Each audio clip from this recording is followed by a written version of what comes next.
Ariane tidak pernah membayangkan bahwa anak yang dia curahkan cinta sedalam itu akan mampu menuduhnya dengan tidak adil atas kejahatan, pengabaian dan pengkhianatan yang dia alami adalah pukulan yang menyakitkan dan menghancurkan. Setelah beberapa tahun, dia kembali, sekarang mencari warisan yang ditinggalkan oleh ibunya, dan dia dihadapkan dengan sebuah pengungkapan mengejutkan tentang ibunya. Hola teman-teman. Saya Rina dan ini adalah kisah Rina. Saya harap Anda menikmati cerita ini. Ariane berbagi dengan ayahnya keinginan wirausaha yang sama. Bersama-sama, mereka telah memulai sebuah perusahaan yang bertujuan untuk mewujudkan impian. Sebuah perusahaan penyelenggaraan pesta dan acara. Ariane mewarisi lebih dari sekedar ciri fisik ibunya. Dia mewarisi hasrat yang menggebu-gebu untuk perayaan. Ketika masih kecil, ia menyaksikan dengan rasa kagum saat ibunya mengubah yang biasa menjadi luar biasa, memberikan sentuhan pribadi pada setiap perayaan bahkan yang sederhana sekalipun. Rumah itu hidup kembali di bawah pengamatan teliti Ibu Ariane, setiap sudut dan inci dihiasi dengan cermat. Aroma menggoda yang keluar dari dapur, tawa menular yang memenuhi ruangan, setiap detailnya ditaburi dengan cinta dan dedikasi. Dari pemandangan seperti itulah hasrat Ariane tumbuh, warisan kreativitas dan perhatian yang membentuknya sejak kecil. Ketika dia dan ayahnya memutuskan untuk menjalankan perusahaan penyelenggara acara mereka sendiri, mereka bukan hanya memasuki dunia bisnis, mereka melanjutkan tradisi keluarga dalam menciptakan momen yang akan dikenang selamanya. Perusahaan itu adalah penghormatan yang terus-menerus kepada Ibu Ariane, cara untuk menjaga hasrat dan warisannya tetap hidup. Takdir, dengan misteri di dalam jalinannya, menenun benang baru dalam kisah hidup Ariane ketika dia sudah menjadi seorang wanita muda. Di tengah pesta pernikahan, dia bertemu dengan Gaultier. Mata mereka bertemu di tengah kerumunan, seolah-olah semesta telah merencanakan sebuah skenario baru. Gaultier, seorang duda yang memikul tanggung jawab sendirian untuk membesarkan putra mudanya, Danton. Saat Ariane dan Gaultier memulai hubungan mereka, ada sesuatu yang lebih dari sekadar hubungan pasangan. Danton, bocah 8 tahun yang hatinya memikul bekas luka kehilangan dan kerusuhan, segera menemukan pelabuhan yang aman dalam diri Ariane. Perilaku bermasalahnya di sekolah dan dengan teman-teman tampaknya merupakan gema dari badai emosional yang telah mengguncang kehidupannya yang masih muda. Ledakan kekerasan dan pemberontakan adalah caranya mengatasi ketidakhadiran ibunya dan perubahan tak terduga yang dipaksakan oleh hidup. Kehadiran Ariane dalam hidup Danton seperti cahaya mercusuar di tengah kegelapan. Dia tidak berusaha untuk menggantikan ibu yang telah hilang dari Danton, tetapi sebaliknya, menawarkan jenis cinta dan dukungan yang berbeda. Dia membuka hatinya untuknya, menunjukkan bahwa dia ada di sana untuk mendengarkan, memahami, dan berbagi. Percakapan mereka seperti perban untuk luka-luka tak terlihat yang dibawa Danton. Suatu hari Ariane dikejutkan oleh pertanyaan sederhana, tetapi syarat dengan makna, dari Danton, "Bolehkah aku memanggilmu ibu?" Dia merasakan cinia mensiut. Bagaimana dia bisa menolak sesuatu yang begitu dalam kepada bocah yang telah menjadi bagian tak terpisahkan dari hidupnya? Dia bukanlah ibu kandung Danton, tetapi telah menjadi seorang ibu dari hati, seorang penuntun penuh kasih melalui kelokan-kelokan hidup yang kacau. Dengan senyum dan benjolan di tenggorokannya, Ariane berkata, "Tentu saja sayang, aku akan merasa sangat terhormat."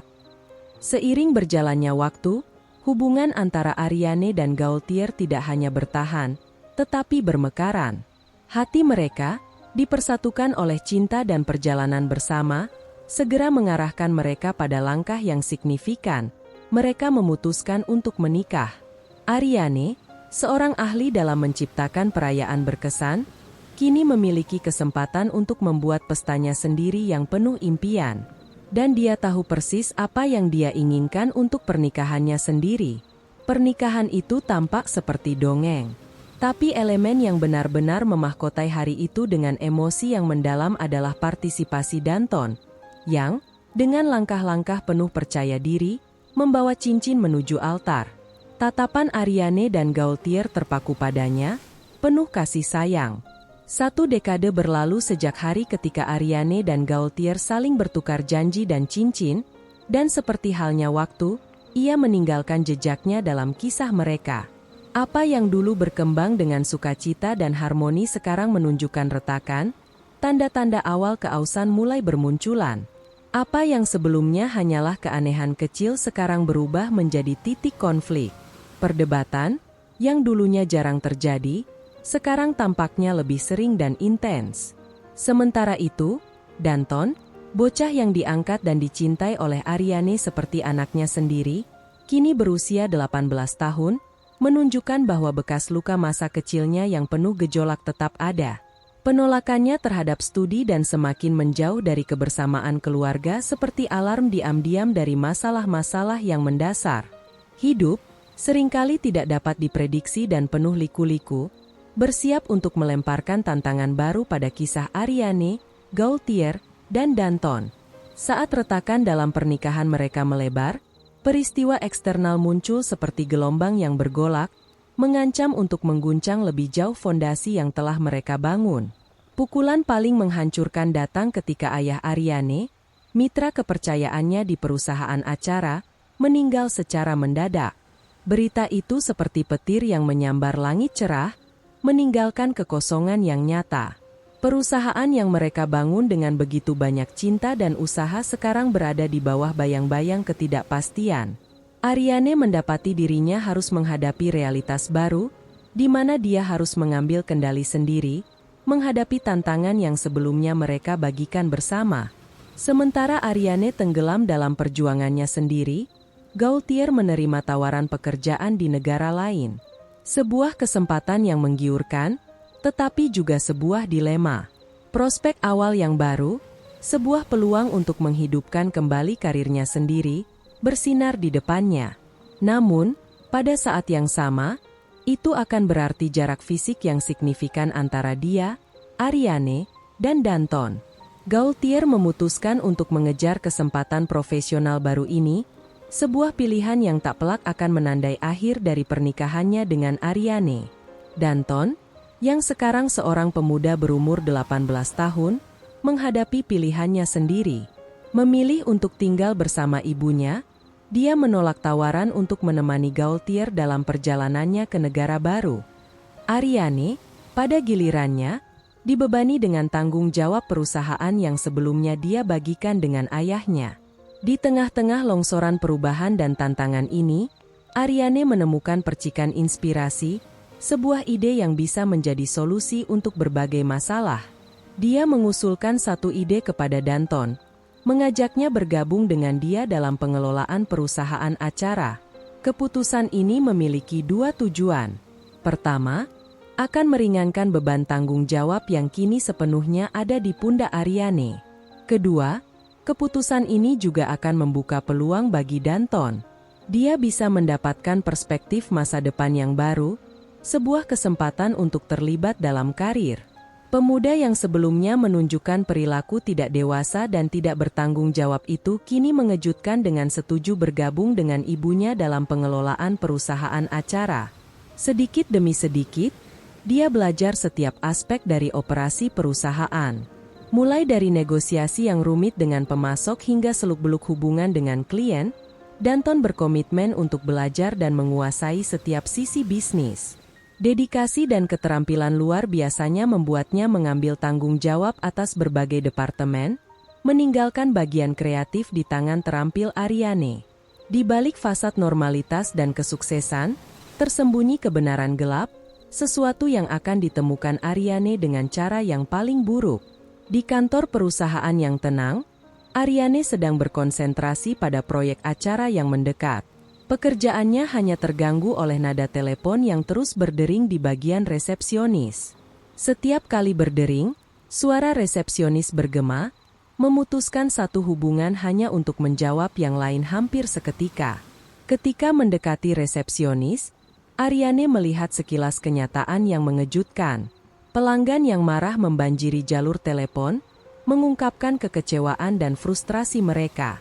Ketidakhadiran para pemasok, kurangnya makanan dan dekorasi, Tidak ada musik, semua berpuncak pada skenario bencana yang tampak tidak bisa dipercaya. Ariane, dalam keadaan bingung dan terkejut, memeriksa jadwalnya dan menyadari ketidaksesuaian yang membingungkan. Tidak ada acara yang dijadwalkan pada pagi itu di hari Sabtu.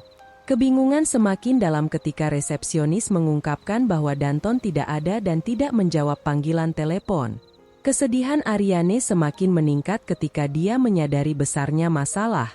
Lebih dari 10 pelanggan yang telah percaya pada perusahaan untuk menciptakan momen-momen istimewa mereka, dibiarkan dengan acara yang tidak teratur dan hancur.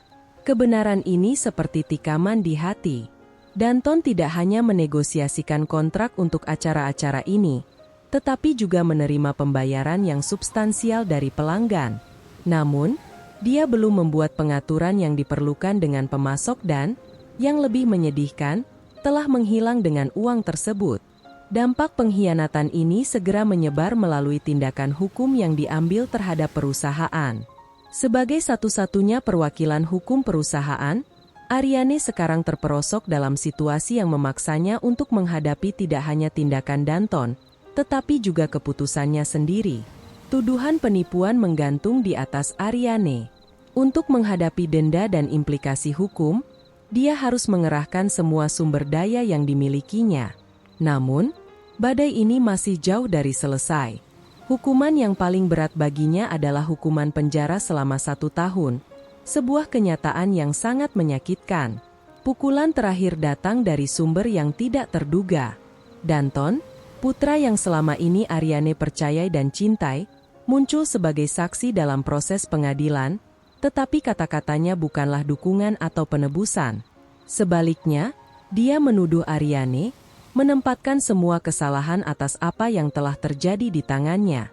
Saat berada di balik jeruji besi, terpisah dari dunia yang dia kenal, Ariane memilih untuk tidak menyimpan kebencian atau dendam terhadap Danton, bahkan di hadapan pengkhianatan yang membawanya ke situasi ini. Dia telah membuka hati dan jiwanya untuk Danton seolah-olah Danton adalah putranya sendiri. Dia tidak naif, dia memahami kompleksitas sifat manusia dan pilihan yang dibuat oleh masing-masing.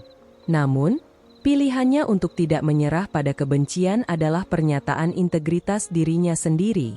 Waktu berlalu tanpa ampun. Tahun itu di penjara, meskipun terasa seperti selamanya, berlalu seperti embusan napas singkat dalam keluasan waktu. Beberapa dekade berlalu, setiap hari dan setiap tahun meninggalkan jejaknya. Danton, pada gilirannya, mengikuti jalur gelap. Di antara serangkaian kegagalan dan pilihan yang ceroboh, dia telah membentuk kehidupan penuh ketidakpastian, berkeliaran di jalan-jalan berliku. Hubungannya dengan Ariane telah terputus, pengkhianatannya bergaung dalam dekade berikutnya. Dia tidak pernah mencari ibunya lagi, tersesat dalam perjalanannya yang penuh gejolak. Berita kematian Ariane sampai ke Danton. Namun, reaksinya tidak diwarnai dengan penyesalan atau duka. Sebaliknya, dia melihat kesempatan untuk mengklaim sesuatu yang menurut pandangannya sudah menjadi haknya. Saat bertemu dengan pengacara Ariane, Danton dihadapkan dengan kebenaran tentang apa yang telah dicapainya setelah meninggalkan penjara. Perusahaan yang didirikannya dan dipimpin dengan penuh semangat tidak hanya pulih dari kesulitan, tetapi juga berkembang, menjadi lebih kuat dan sukses. Ariane telah membangun kembali hidupnya, menemukan cinta lagi dan membangun keluarga yang mencakup 3 anak angkat. Dan, seiring waktu, dia telah menyerahkan kendali perusahaan kepada anak-anaknya, yang mengelolanya dengan cara yang etis dan bertanggung jawab, menjaga standar yang telah ditetapkannya.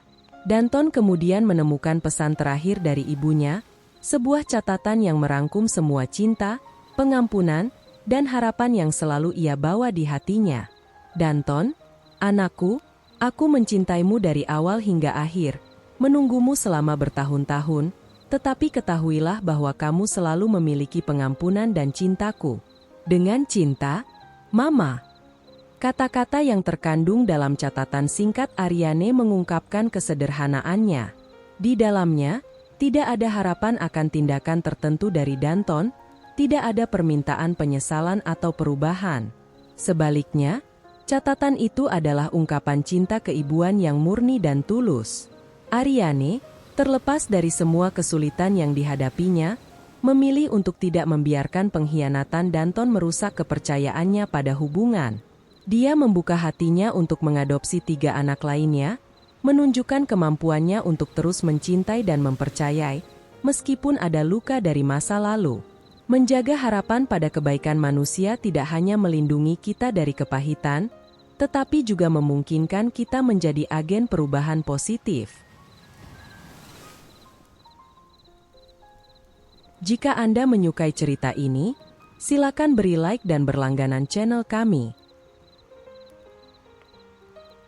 Tinggalkan juga komentar dengan skor dari 1 hingga 5 untuk menunjukkan seberapa besar Anda menyukai cerita ini. Tonton juga video yang sedang muncul di layar Anda sekarang. Sampai jumpa.